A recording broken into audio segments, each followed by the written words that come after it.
ይህ ኢትዮጵያ ቴሌቪዥን ነው።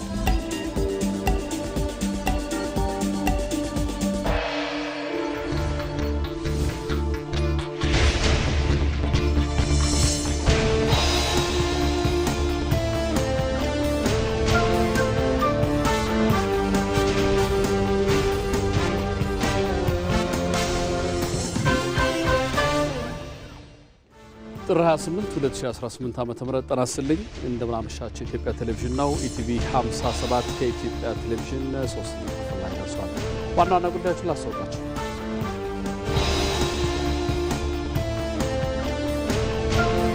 በትግራይ ጦርነት ወቅት ከኢሉ አባቦር ዞን በስጋት ከቀያቸው የተፈናቀሉ የትግራይ ተወላጆች ቤታቸው ሳይፈርስና ንብረታቸው ሳይጎድል የአካባቢውን ነዋሪዎች ለዓመታት ጠብቀው ሲመለሱ አስረክበዋል።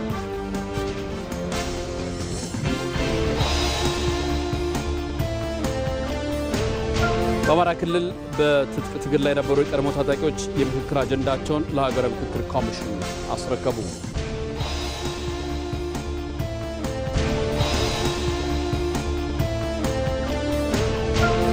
ሰባተኛው ጠቅላላ ምርጫ የኢትዮጵያን ኢኮኖሚ ከተገመተው በላይ እንደሚያሳድገው ተገለጸ።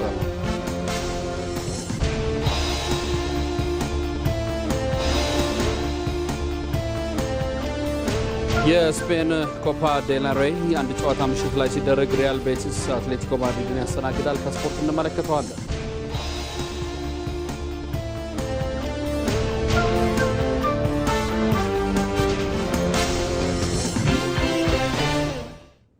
ከዜናዎቹ ጋር አንተነህ ደግፌ ነኝ። አብራችሁን ቆዩ።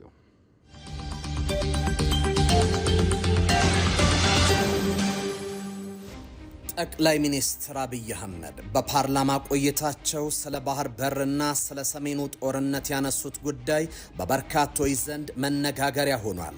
ሆኖም የጠቅላይ ሚኒስትሩ የፓርላማ ውሎና ያነሷቸው ጉዳዮች በሻዕቢያና በሻዕቢያ ተላላኪዎች ዘንድ ጩኸት እንዲበረክት አድርጓል። ኢትዮ መልህቅ ዛሬ ምሽት ከ3 ሰዓት ጀምሮ በኢትዮጵያ ቴሌቪዥንና በኢቢሲ ዶት ስትሪም ላይ ለምን የሚለውን ይዳስሳል። ኢትዮ መልህቅ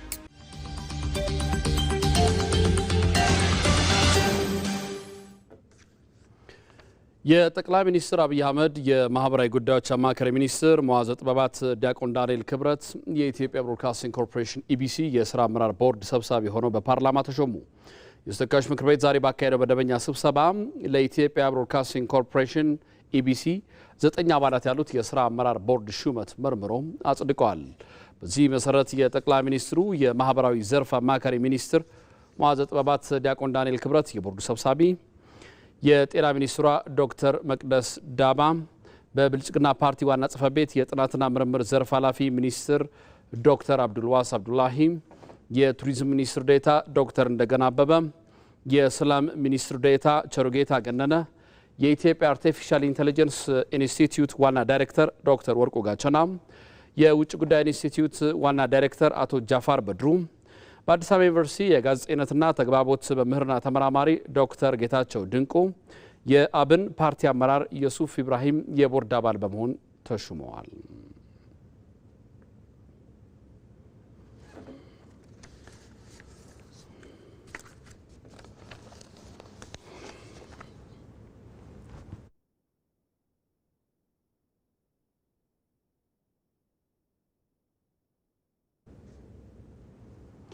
የኢትዮጵያ ብሮድካስቲንግ ኮርፖሬሽን እየተገበራቸው ያሉት የሪፎርም ስራዎች ብሔራዊ ጥቅምን ያስቀደሙና የሀገርን ጸጋ የሚገልጡ መሆናቸውን የተወካዮች ምክር ቤት አባላት ተናግረዋል። ምክር ቤቱ በዛሬው ዕለት የኮርፖሬሽኑ ያጸደቃቸው የሥራ አመራር ቦርድ አባላት የተጀመረውን ሪፎርም እንደሚያስቀጥሉ እምነታቸውን ገልጸዋል። አስማረ ብርሃኑ ተጨማሪ አለው። የኢትዮጵያ ብሮድካስቲንግ ኮርፖሬሽን እንደ ብሔራዊ ጣቢያነቱ ሀገርን የሚያነጹ ይዘቶችን በማስቀደምና ለዛም በቂ ትኩረት በመስጠት ረገድ በርካታ ክፍተቶች ሲነሱበት ቆይቷል።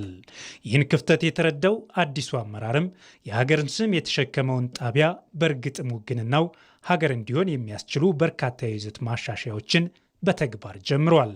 ኮርፖሬሽኑ የሚያመርታቸው ማናቸውም ይዘቶች ብሔራዊ ጥቅምን እንዲያስቀድሙ፣ ገዢ ትርክትን ለማስረጽ እንዲያግዙ፣ ህብረ ብሔራዊ አንድነትን እንዲያረጋግጡና ለሀገርና ዜጎች ሁለንተናዊ ብልጽግና እንዲሆን የሚያስችሉ እንዲሆኑ ትኩረት ሰጥቷል። ባለፉት 6 ወራትም በዚህ ረገድ የሚታዩ ለውጦች መጥተዋል። ከይዘት ባለፈ የአቀራረብ ለውጥ እያደረገ ያለው የኢትዮጵያ ብሮድካስቲንግ ኮርፖሬሽን የሁሉም ኢትዮጵያዊ ድምፅ የሚሰማበትና ታማኒነት ያላቸውን መረጃዎች ለህብረተሰቡ በማድረስ የመንግስት ጥረትና የህዝብ ፍላጎት እንዲጣጣሙ እድል የሚፈጥርበትን አውድ በማዘጋጀት በርካታ ስራዎችን እየሰራ ይገኛል። ኮርፖሬሽኑ እየመጣበት ያለው የይዘት ለውጥም ከምክር ቤቱ አባላት ዓይንና ጆሮ የተሰወረ አይደለም። ለዛም ነው ለሪፎርም ስራው አድናቆታቸውን የቸሩት። ኢቢሲ እንግዲህ ትልቁ የናሽናል ሚዲያችን ነው። የሀገሪቱ ቁልፍ የብልጽግና ጉዟችን የኢትዮጵያን መጻኢ ዕድል ላይ የራሱን አሻራ እያበረከተ እየሄደ ያለ ተቋም ነው። ለዚህ የሀገራችን ጠቅላይ ሚኒስትር ትልቅ ፕሮጀክት ትልቅ ተቋም ተገንብቶ እሱ በይዘት ደግሞ እየሰፋ እንዲሄድ ዋናው ሶፍት ፓወር ላይ የሚኖረን እድል ለማስፋት ተብሎ ሪፎርሙ ተከታታይነት ባለው አግባብ እየሰራ መጥቷል። ስለሆነም የኢትዮጵያ የእድገት ጉዞም ሆነ የብልጽግና ትልማችን ልሳካ የሚችለው ሂዶ የሀገረ መንግስት ግንባታ ማጠናከር ነው። የወል ትርክታችንን እያጸናን መሄድ ነው። ከሁሉ በላይ ደግሞ ብሔራዊ ጥቅማችንን እያስከበር መሄድ የምንችልበት ሰፊውን ህዝብም አገር ውስጥም ውጭም ተደራሽ ሊያደርግ የሚችለው ሚዲያችን ሲጠናከር ነው። ኢትዮጵያ ውስጥ ብዙ ሚዲያዎች አሉ። ትልቁ ሚዲያችን ደግሞ ኢትዮጵያ ብሮድካስት ኮርፖሬት እንደመሆኑ መጠን ይሄንን ማጠናከር ተገቢ ነው ተብሎ ይታመናል። በአሁኑ ጊዜ በሪፎርሙ ትልቅ ለውጥ የታየበት ሚዲያ ነው ኢቢሲ። እንደ ድሮ ሳይሆን አሁን ሁሉም የኢትዮጵያ ብሔሮች ህዝቦችና ብሔረሰቦች ሁሉም እዛ ውስጥ ራሳችን የምናይበት ሚዲያ ተቋም በመሆኑ የህዝብ በዓላትን ደግሞ ከህዝብ ጋር ሁልጊዜ ቀንና ማታ የሚያከብር የኢትዮጵያ ቋንቋዎችንም ብዙ ቻነሎች እየተጠቀመ እንደ ምሳሌም በቅርብ ጊዜ በአፋን ኦሮሞ ቻነል 24 ሰዓት እንደዚሁም በአማርኛም 24 ሰዓት የሚጠቀም ሚዲያ። ይህ የሪፎርም ስራ አቅም ባለው የሰው ኃይልና ዘመኑን በዋጀ ቴክኖሎጂ ታግዞ ወደ ኋላ ላይ መለስ መቀጠል ይኖርበታል። ለዚህ የኮርፖሬሽኑ አመራርና ሰራተኛ የጠራ አቋም ይዟል። የነገውን ትውልድ ባሰበ መልክ እየተገነባች ያለችውን ኢትዮጵያን እውን በማድረግ ሂደት ውስጥ አበርክቶ እንዳለው የሚያምነው ኮርፖሬሽኑ ለሀገር ክብርና ልዕልና መስራቱን ይቀጥላል። እንደ ምክር ቤት አባላቱ ሀሳብ የተጀመሩት የይዘት ማሻሻያዎች ይበልጥ ተጠናክረው እንዲቀጥሉ በጠቅላይ ሚኒስትሩ የቀረቡት የኮርፖሬሽኑ የሥራ አመራር ቦርድ አባላት ብቁና ለዘርፉ ቅርበት ያላቸው በመሆኑ ከፍተኛ ሚና እንደሚወጡ ይታመናል። የቦርድ አባላቱ የተቋሙን በተለይም በይዘት በኩል እየታየ ያለውን ለውጥ ተጠናክሮ የሚቀጥልበትን ሁኔታ ያመቻቻሉ ብለው እንደሚያምኑም የምክር ቤት አባላቱ ተናግረዋል። አሁን ባለበት ሁኔታ ተቋማዊ ታማኝነቱን እያሳደገ ተደማጭነቱን እያሰፋ ፈጣን የሆነ አገልግሎት ከቀጣይም አኳያ ልማታችን እንደ ሀገር በማህበራዊም በኢኮኖሚውም በሌላውም ዘርፍ የራሱን ድርሻ እየተወጣ ያለ ተቋም ስለሆነ አሁን በቦርድ አባልነት ተለይተው የተላኩልን ሰዎች በእኔ እይታ አንደኛ የስራ ልምዳቸውም እዚሁ ጋር የተያያዘ፣ በሌላ መንገድ ደግሞ የስራ ልምዳቸው ብቻ ሳይሆን በአብዛኛዎቹ የምናውቃቸው ናቸው። ሁሉም በዛ መንገድ የተቃኙ ናቸው።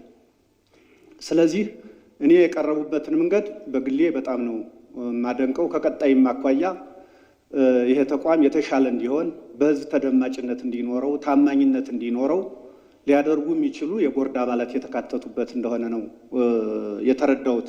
አንዱ ሚዲያ ኢንዱስትሪ ዝም ብሎ በፖለቲካ ወይም በካድሬነት ብቻ አይመራም፣ ፕሮፌሽን ይፈልጋል። በሌላ በኩል ደግሞ የአገር ጥቅም የሀገረ መንግስት ግንባታ ደግሞ በያዝነው ፖሊሲ ፍሬም ውስጥ ደግሞ ጠንካራ ሆኖ መሄድ መቻል አለበት። ይህንን ሚክስ ባደረገ አግባብ ነው ክቡር ጠቅላይ ሚኒስትሩ የላኩት ብዬ አምናለሁ። በሚዲያ ኢንዱስትሪ ውስጥ ያሉ ቅድም ስማቸው እየተጠሩ የነበሩ አካዳሚሽያን፣ በሚዲያው ዘርፍ ላይ የካበተ ልምድ ያላቸው ሰዎች የተካተቱበት ብቻም አይደለም፣ አገሪቱን በትምህርትም በተሰጣቸው ሹመትም ፖሊሲን እያስፈጸሙ ያሉ ሚኒስቴር መስሪያ ቤቶች ሚዲያን በአግባቡ መጠቀም ሌሎችም እንዲጠቀሙ የተለያዩ ሀሳቦችን ማመንጨት የሚችሉ ሰዎች የተካተቱበት መሆኑን ታሳቢ ተደርጎ የመጣ መሆኑ ነው።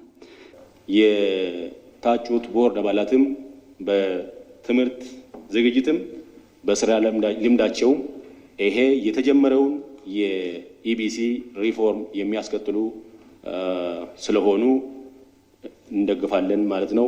የኢትዮጵያ ብሮድካስቲንግ ኮርፖሬሽን እየተገበረ ያለው ሪፎርም ሀገርን በሚጠቅምና ሁለንተናዊ ብልጽግናን በሚያረጋግጥ ሂደት ውስጥ በጉልህ እንዲታይ ዛሬ ሹመታቸው የጸደቀው የስራ አመራር ቦርድ አባላቱ ሚና ከፍተኛ እንደሚሆን ይጠበቃል።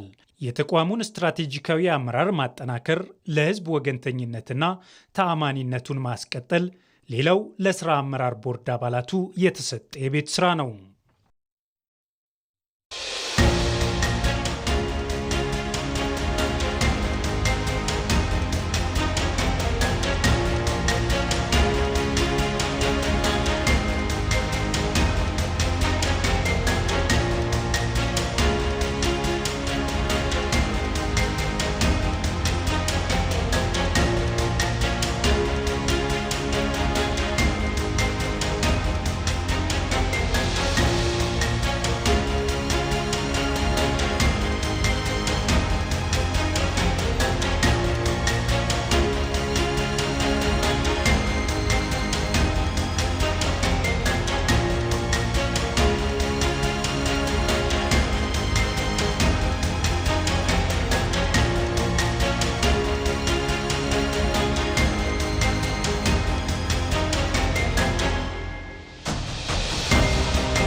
በአጀንዳ ወደምናየው ጉዳይ እናመራለን። በትግራይ ጦርነት ወቅት ከኢሉ አባቦር ዞን በስጋት ከቀያቸው የተፈናቀሉት የትግራይ ተወላጆች ቤታቸው ሳይፈርስ ንብረታቸው ሳይጎድል የአካባቢው ነዋሪዎች ለዓመታት ጠብቀው ሲመለሱ አስረክበዋል። እውነተኛ ኢትዮጵያዊነት ተገለጠበትን ይህን ክስተት ሀብታሙ ተክለስላሴ ይነግረናል። ሰው ሆኖ በሰውነት ልክ የመገኘት አብነት፣ በሞራል ልዕልና ማንም በማይደርስበት ከፍታ የመቀመጥ ምሳሌ። ይህ ልብ ወለድ አይደለም፣ የተኖረ ፍጹም ኢትዮጵያዊነት እንጂ። ሰዎቹም ገጸ ባህሪያት አይደሉም። እስከ ወዲያኛው አጽንቶ ለሚያቆያቸው አጋምዶ ለሚያኖራቸው ድንቅ እሴት፣ ከሁሉ በላይ ለሰውነት የታመኑ ማህተመ ሰቦች እንጂ። በዚያ ክፉ ሰሞን የጥላቻና የጥርጣሬ ጉም ሰማዩን ሲሸፍነው የትግራይ ተወላጆቹ እና አርሶ አደር መሐሪ ወልደው ከብደው የኖሩበትን የኢሉ አባቦር ቀዬ ጥለው ልባቸውን እዚያው እንዳስቀመጡ አካላቸውን ይዘው ወደ ትግራይ ተሰደዱ። ደስታም መካፈልም አብረን ስንካፈል ነበረ። ግን ለተወሰነችው ሰዓት እናንተም ታውቃላችሁ፣ በዚህ በፖለቲካ ይሁን በአንድ ነገር ይሁን ትንሽ ጊዜ ተለያይተናል። ግማሻቸው እኔ ራሴ ደንግጬ ሄጄ ነበር። እዚህ ያሉ ሁሉም ትቼ፣ ግን እኔም አልወደድኩም ነበር ለመሄድ። ኦሮሞ ህዝብ በጣም ነው የምወደኝ፣ እግዚአብሔር ይመስገን። እኛም አልተነካንም፣ ጭራሽ እዚህ ያለን ሰዎች አልተነካንም። ገርጉቱ ሲመጣ በአንድ ቀበሌ ሳይሆን እንደ ሀገር ነው የመጣ። እንደ ሀገር ሰክተን ሄድ። ከዛ በኋላ ሄደን ያው ለተወሰነ አመታት ስንሸገር ቆየን። በኢሉ አባቦር ዞን ሁሩሞ ወረዳ ዘመናትን የተሻገረ ያንተን ለኔ እኔ ላንተ መተሳሰብና በጋራ የመሻገር አኩሪ ሴት ሰው መሆን እንጂ ማን ከየት ወዴት የማይቆጠርበት ድንቅ ማህበረሰባዊ መኗኗሪያ ጥሪትን ፖለቲካ ሊገነባ ፖለቲከኛ ሊያሰማምረው የፈለገው ግንብ ሊደፍቀው አልተቻለውም። ገዝፎ በልጦ ተገኘና ድል ነሳው እንጂ። ከዚያስ ምን ሆነ? ከዚያማ ሀገሬዎቹ አደራን በመጠበቅ በኦሮሞ አስደማሚ ሴት ኢትዮጵያዊ አኩሪ መልክ ተገለጡና ለዛሬያችኑ ጥንቅጥ መድኃኒት ሆነው ተከሰቱ። ጦርነት ሲጀመር ትግራይ ከኢሉ አባቦር ሸሽተው ትግራይ የሄዱ ሰዎች ነበሩ፣ አርሶ አደሮች። የተከበረው ምክር ቤት ከዛ አካባቢ የመጣችሁ ሰዎች ኢሉ አባቦር ስትሄዱ አጥሩ ይሄን ጉዳይ ትክክለኛ መረጃ ነው። ሰዎቹ ሸሽተው ትግራይ ገብተዋል። ኢሉ አባቦር ያሉ አርሶ አደሮች ከነሱ ማሳ ቡና ለቅመው ሽጠው ገንዘቡን በአካውንታቸው ያስገባሉ። ሰዎቹ የሉም።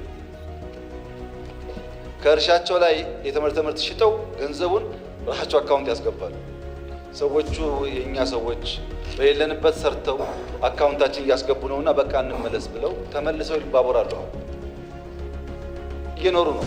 ቀጥሎ የሆነው ከቃላት በላይ ነው። ተፈናቃይ አርሶ አደሮቹ ወትሮም የኖሩበትን ድንቅ ሴት ይተማመኑበታልና እንደማይበላ አውቀው አደራ ብለው ከስጋት ዞር ሊሉ ትግራይ ገቡ። የአካባቢው አርሶ አደር ከምድር የከበደውን አደራ ተቀበለ። በሌሉበት ንብረታቸውን እንደ ንብረቱ፣ ቤታቸውን እንደ ቤቱ ይጠብቅ ጀመር። የተገኘውን ሀብትም ሽራፊ ሳያጎድል ተፈናቃዮቹ ባሉበት በአካውንታቸው መላክ ቀጠለ። ተፈናቃዮቹ በሌለንበት ንብረታችን ከተጠበቀ ሰላምም ከወረደ እዚህ ምን አስቀመጠን እንመለስ ውሳኔያቸው ነበር። ሲመለሱ ያዩት የሆነው ሁሉ የተፈናቃዮቹን ልብ የረታ የኢትዮጵያውያንን ልብ የሚያሞቅ ተግባር ነበር። የለሱን አደራ ሰጥቼው የሄድኩት ኩንዱ ተረፈ። ህዝቡም እየጠበቀው ነው። አንዲት እግር ቡናም አልተቆረጠችብኝም እኔ እና በክብሪ ተጠብቆ በክብር ነው ያገኘሁት። ይሄ አደራ የሰጠሁት ልጅ ከአታክልቱም ከኮመደሩም ከሽንኩርቱም ከቡናውም ከምኑም ሽጦ ይስልክልኝ ነበር ልጁ ማለት ነው።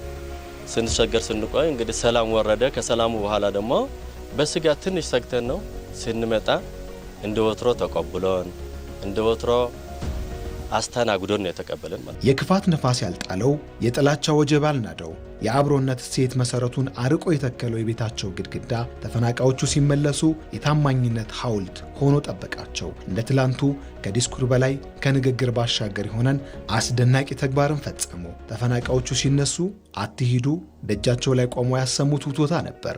ማስቀረት አልቻሉም። ያላቸው ምርጫ ቃላቸውን በታማኝነት አደራቸውን በጽናት ጠብቆ ማቆየት ነበር። አደረጉት። አላጀሪ ሮሰነ ግርግርን ፌጀሪ ቡቃውድ አፍካኑ ያኔ እነሱ ለመሄድ ሲነሱ እባካችሁ አትሂዱ ብለን ከወጣቶቹ ጋር ሆነን ለምነናቸዋል። እምቢ ብለውን ተለይተውን ወደ ትግራይ ከሄዱ በኋላ ግን ንብረታቸውን እንደ ራሳችን ንብረት ጠብቀን ምንም ሳይጓደልባቸው አጥራቸው እንኳን ሳይነካ አስረክበናቸዋል። ዋንቲ ኮዲ ሴዴሜ እትደበሌ ባይሴ ኤጌው ማን ትተው የሄዱትን ሀብትና ንብረት በባህላችን መሰረት ጠብቀን አስረክበናቸዋል። 10 ከብት የነበራቸውን ተዋልደው 25 ከብቶች ሆነው አስረክበናቸዋል። እንደ ኦሮሞ ባህል አድራችንን ጠብቀናል። ስለዚህም ደስ ብሎን በጋራ በመኖር ላይ እንገኛለን። ሰላም ቢናጋ ስጋት ቢያንዣብብ ነዋሪ እስኪያልፍ ቀየውን ይለቃል እንጂ ደመናው ሲገፈፍ መመለስ መሻቱ ነው። ተፈናቃይም ቀየው ላይ የዘለቀውም ተገናኝቶ የለመደውን አብሮነት የማስቀጠል ጉጉቱ የማይገታ ለመሆኑ ድንቅ ኢትዮጵያውያን የገለጡት ታሪክ ቁልጭ አድርጎ ይናገራል። የንጹሃንን ስቃይ፣ የቀናውያንን እንግልት ስራቸው ኪስና ሆዳቸው ያደረጉ ገፈኞች ግን ይህ እንዲሆን አይፈቅዱም። የበዛው ኪሳራ፣ የተራዘመው ሰቆቃም የመጣው በዚሁ ነው። ልክ ገበሬ ዘርዘርቶ ከዝናብ በኋላ ምርት እንደሚጠብቀው አምኖ ዘርዘርቶ ከሆነ ወራት በኋላ የተሻለ ያፍራል ብሎ እንደሚጠብቀው ስደት፣ መፈናቀል፣ ስቃይ ዘርተው ከሌሎች ኃይል እርዳታ የሚጠብቁ ሰዎች አሉ። ተፈናቃይ ያልተመለሰበት አካባቢ ሰው እንዳይመለስ ተፈለገ ሳይሆን ሰዎቹ መመለስ ስለማይፈልጉ ሳይሆን ተፈናቃይን መያዣ ያደረገ ፖለቲካ ኢትዮጵያ ውስጥ በመኖሩ ነው። እውነተኛው የሀገሬ ገጽ ረቂቁ ሕያው መልክ ይህ ነው። ሕዝብ እያለ ያለው ይህንን አብሮነቴን አትንኩብኝ ነው።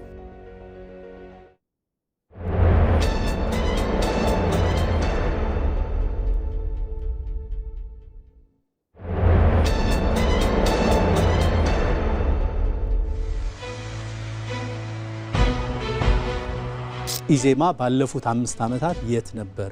ለምርጫ ራሱን እያዘጋጀ ቆይቷል። ለ2018 7ኛው ጠቅላላ ምርጫ ይዟቸው የመጣቸው የፖሊሲ አማራጮች ምንድናቸው? የመጀመሪያው የዜግነት ፖለቲካ ነው። ሁለተኛ ማህበራዊ ፍትህ መስፈን አለበት እዚህ ሀገር ላይ ብለን እናስባለን።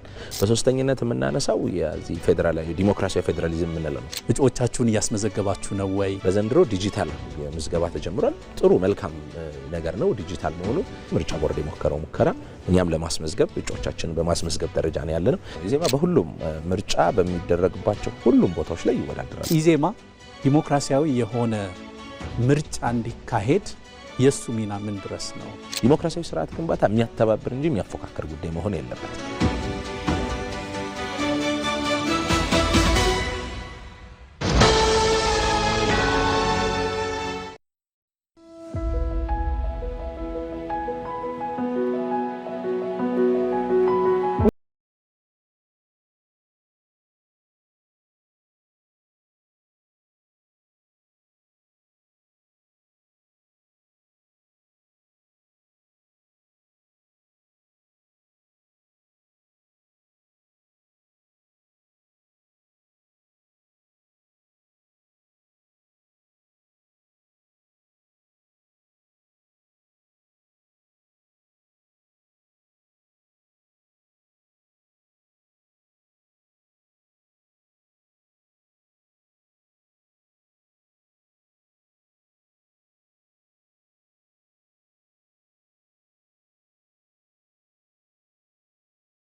አመሰግናለሁ። ብቃት ባላችሁ ታታሪ ሰራተኞቻችን ስናገለግሎት በታላቅ አክብሮት ነው። ኢትዮጵያ ንግድ ባንክ ስለመረጡ እናመሰግናለን። የእርሱ እርካታ የባንካችን ስኬት ነው። የምንጊዜም ተቀዳሚ ምርጫው ስላደረጉን ምስጋናችን የላቀ ነው። እናመሰግናለን። እኛም ይህንን ሳምንት ለእርሶ ለደንበኞቻችን ሰየም ነው። መልካም የደንበኞች አገልግሎት ሳምንት። የኢትዮጵያ ንግድ ባንክ ሁሌም የሚተማመኑበት ባንክ።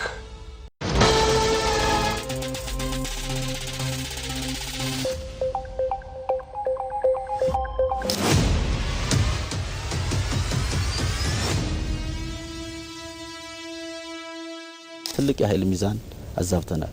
ኢትዮጵያን ለምንድን ነው የመረጡት? በእኛ ስብስብ ውስጥ ይሄ ተፈጥሯል። ከዚህም የባሰ ዘግናኝ ወንጀሎች ተፈጽመዋል። ከጦርነት የደም ጠብታ እንጂ መቼም የውሃ ጠብታ የለም። አሰብ ከተማን ጨምሮ የኛ ነው። የኛ የሆነውን ነገር ደግሞ እንደ አንድ ዜጋ እንጠይቃለን። ብዙ መግለጫዎች አሉ፣ ብዙ አደረጃጀቶች አሉ፣ ብዙ ሽመቶች አሉ። ሊፈጥረው ያሰበው ስዕል ነበር፣ ፍላጎት ነበር። ያንን የመታ ነው። በፋኖ በሚባለው ስም ልክ ያሉት አመራሮች ኢትዮጵያ ውስጥ የሉ? አዎ፣ 2-3 አመራሮች ከላይ ያሉት አመራሮች ኢትዮጵያ ውስጥ የሉ። ቁንጮ ነው የሚዘውሩት ማለት ነው። አዎ፣ በቃ ዲያስፖራ ናቸው። የአማራ ክልል ህዝብ ጥያቄ ሆኖ በነፍጥ እንጂ በእስክርቢቶ የማይፈታ ነው የሚባል ነገር አለ። የተቀነሰ ነገር የለውም ጥያቄዎቻችን ላይ። እነሱን ጥያቄዎች ይዘን ቀርበናል። የአካባቢውን ስነ ልቦና የሚገልጹ ነገሮች አሉ። ኤርትራ ላይ አዲስ የሆነ የመዋቅር ለውጥ መምጣት መቻል አለበት። ጦርነቱን በዚሁ የሚገፉ ከሆነ ማለት ነው። መከላከያው ላይ ከሰራ ሀገር ይፈርሳል። ዘሎ እየገባ ሰው በሰው ጉዳይ ለካሟች መርቷል ጠፍቶ እንጂ ገዳይ የሚል ህወሓት አቅም የሚቻል አይደለም። ሻዕቢያም ደግሞ የራሱን ችግር እንኳን መፍታት ያልቻለ የግብጽም እንደዚሁም የሻዕቢያም እጅ እንዳለ በጣም በተደጋጋሚ ይነሳል። ጥያቄ አላቸው፣ ሪል ኮዝ አላቸው። በቃ ሰምቻቸዋለሁ ካለ በኋላ መሳሪያ ማስቀመጥ ነው ያለብን።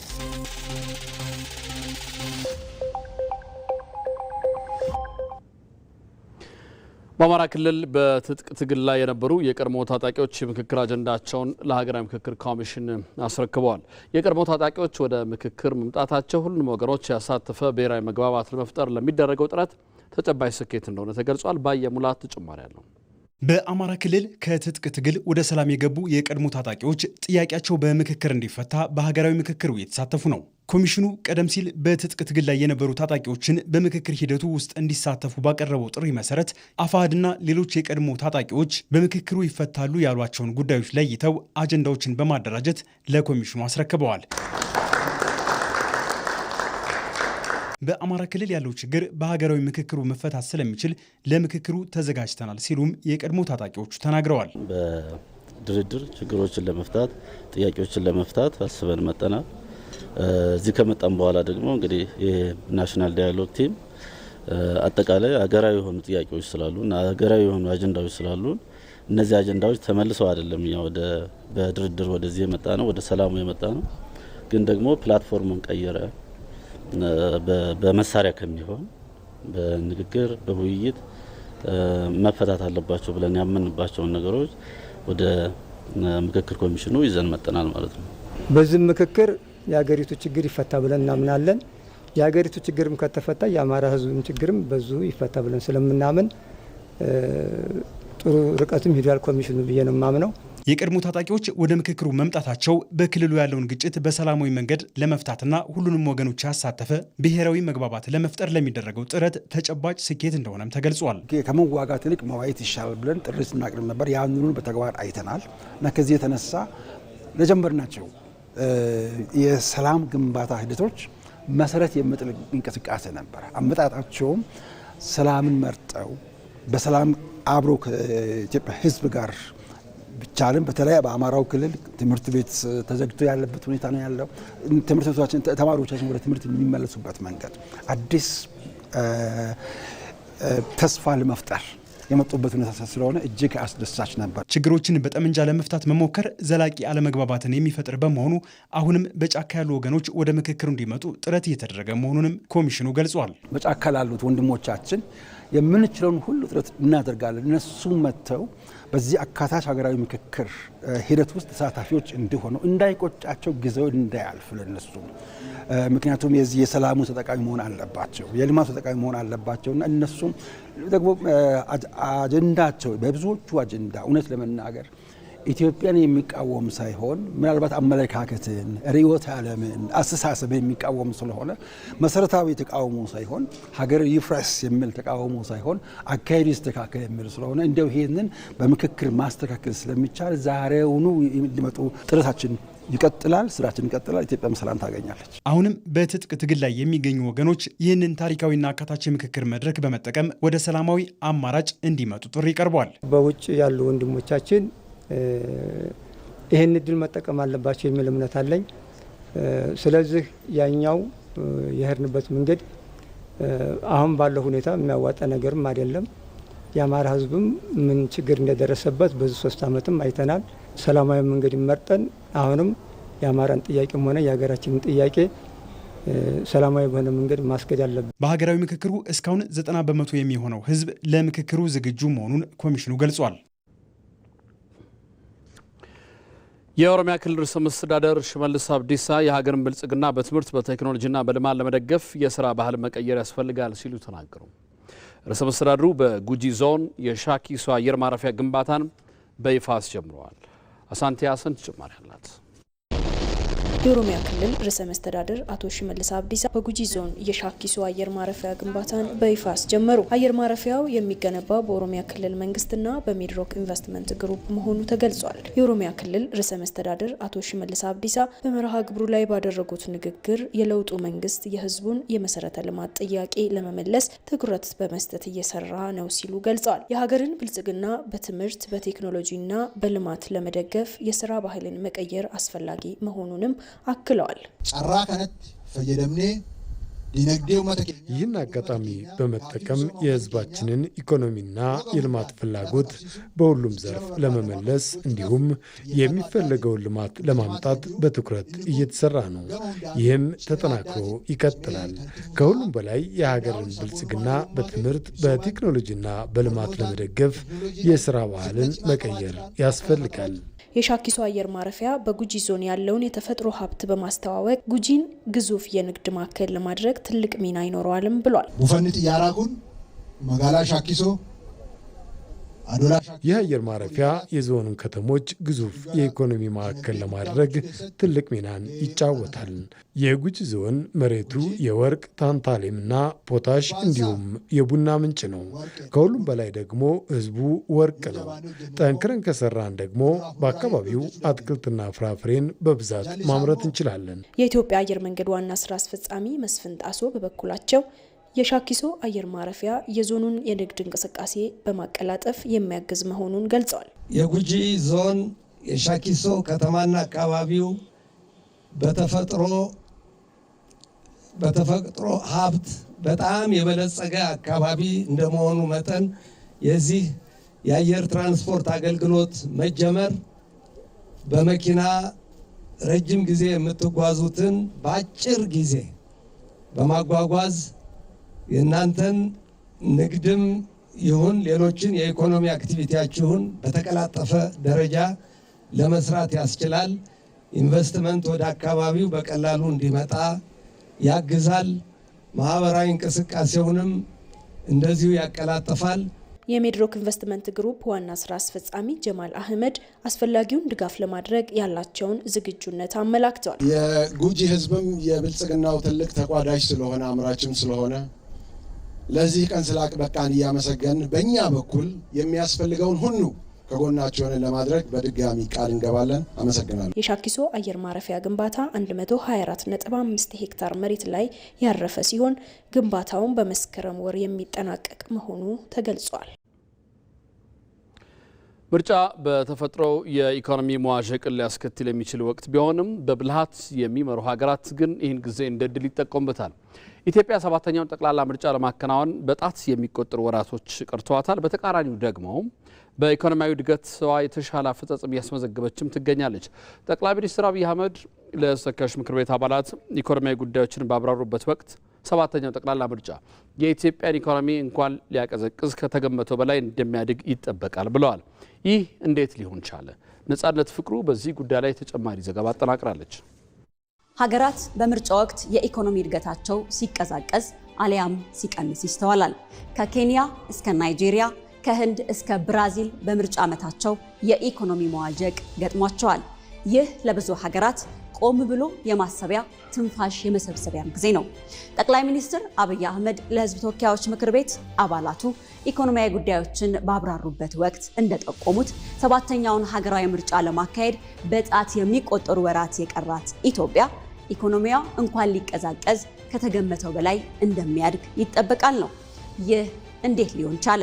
ቆይታችን መልስ አለው።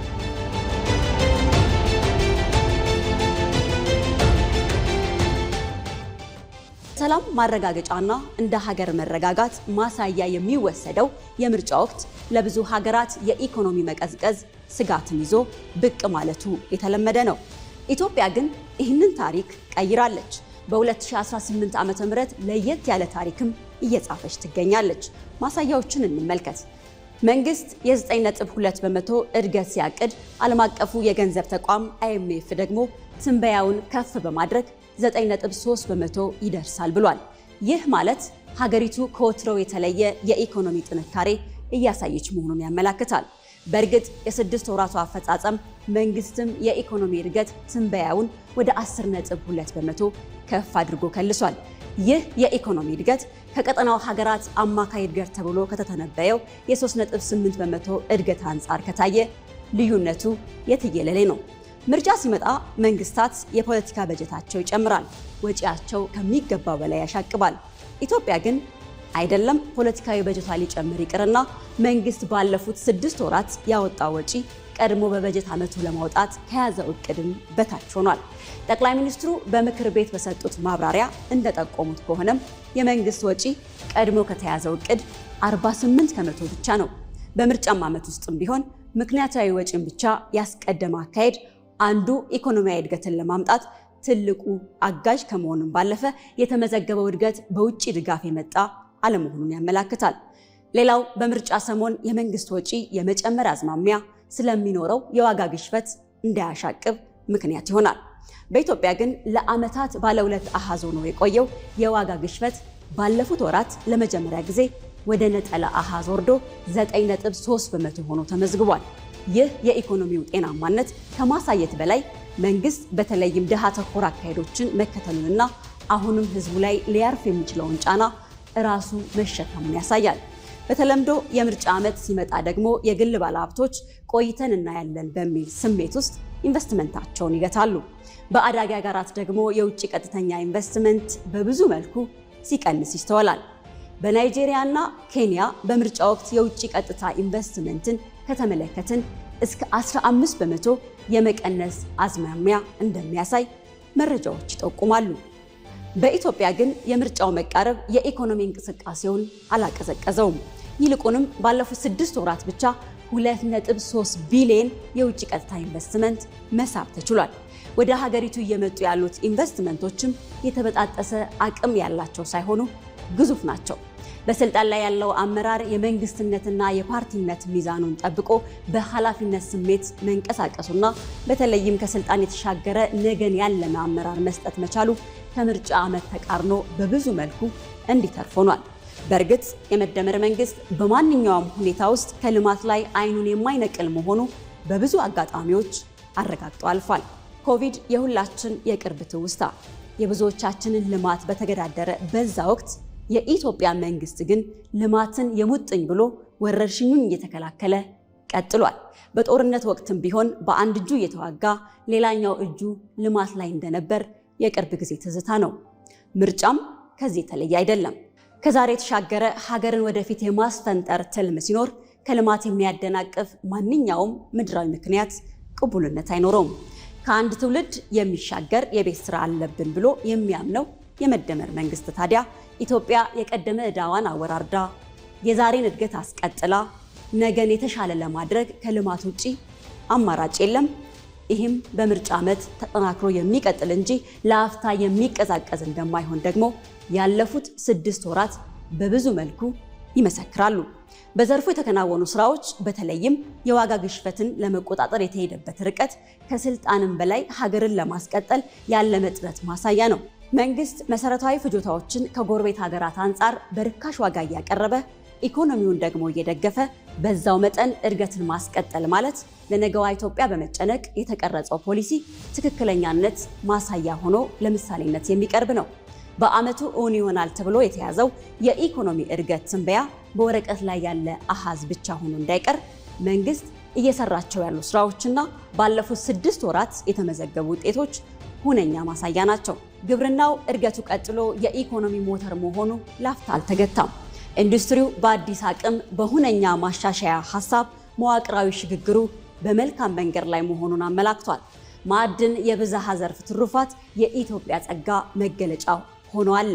ቱሪዝም እውነተኛ የኢትዮጵያ አቅም መታያ ሆኖ ቀጥሏል።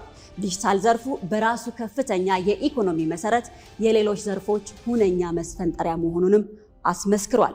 ይህ ሁሉ የተሰናሰለ የተደመረ አቅም ደግሞ በምርጫ ዓመት የማይታሰብ ቢመስልም ኢትዮጵያ ግን ችላ አሳይታለች። ይህ የቁርጠኛ መንግስታት ማሳያ ተደርጎ የሚወሰድ ስኬትም ነው። ምርጫው በሰላማዊ መንገድ ተካሂዶ የተጀመሩት የኢኮኖሚ ስራዎች ደግሞ በትክክለኛ መስመር ከቀጠሉ የነገዋ ኢትዮጵያ በብዙ ከዛሬ ይበልጥ የምታጓጓ ትሆናለች። በ39ኛው አፍሪካ ህብረት የመሪዎች ጉባኤ ኢትዮጵያ ብሔራዊ ጥቅሟን በሚያስጠብቁ ጉዳዮች ላይ ትኩረት እንደምታደርግ የውጭ ጉዳይ ሚኒስቴር አስታወቀም። 39ኛው አፍሪካ ህብረት የመሪዎች ጉባኤ የካቲት 7ና 8 በአዲስ አበባ ይካሄዳል። በጉባኤው ላይም በፖለቲካ ዲፕሎማሲ መስክ ኢትዮጵያ ብሔራዊ ጥቅሟን በሚያስጠብቁ ጉዳዮች ላይ ትኩረት ታደርጋለች ሲሉ የውጭ ጉዳይ ሚኒስቴር ቃል አቀባይ አምባሳደር ነቢያት ጌታቸው ተናግረዋል። እንደ ሪፖርተራችን መቅደላዊት ደረጃ ዘገባ 39ኛው አፍሪካ ህብረት ጉባኤ የውሃ ሀብትን በትብብር መጠቀም ላይ የሚያተኩር ሲሆን ኢትዮጵያ ከምታራምደው አቋም ጋር የሚሄድ በመሆኑ በውሃ ሀብትና በሌሎች መስኮች ላይ የሰራቻቸውን ስራዎች ልምዷን የምታካፍልበት እድልንም የሚፈጥር ነው ብለዋል። ለ39ኛው የአፍሪካ ህብረት ጉባኤ 179 በጎ ፈቃደኛ ወጣቶች ተዘጋጅተዋል። በአጠቃላይ በዘንድሮ ጉባኤ በአጀንዳ 2063 የተያዙ እቅዶች ላይ ትኩረት ተደርጎ በመሪዎችና በሚኒስትሮች የሁለትዮሽ ግንኙነቶች እንደሚኖርም ተናግረዋል።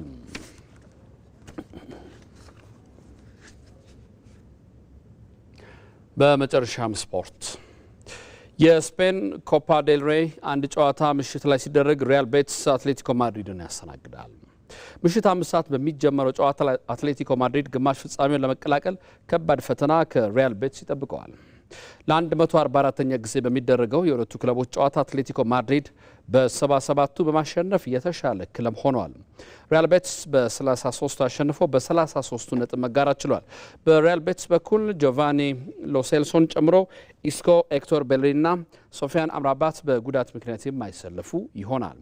መጠነኛ የጭንቅላት ጉዳት የገጠመው አሌክሳንደር ሶርሎዝ በአትሌቲኮ ማድሪድ በኩል መሰለፉ አጠራጣሪ ሆኗል።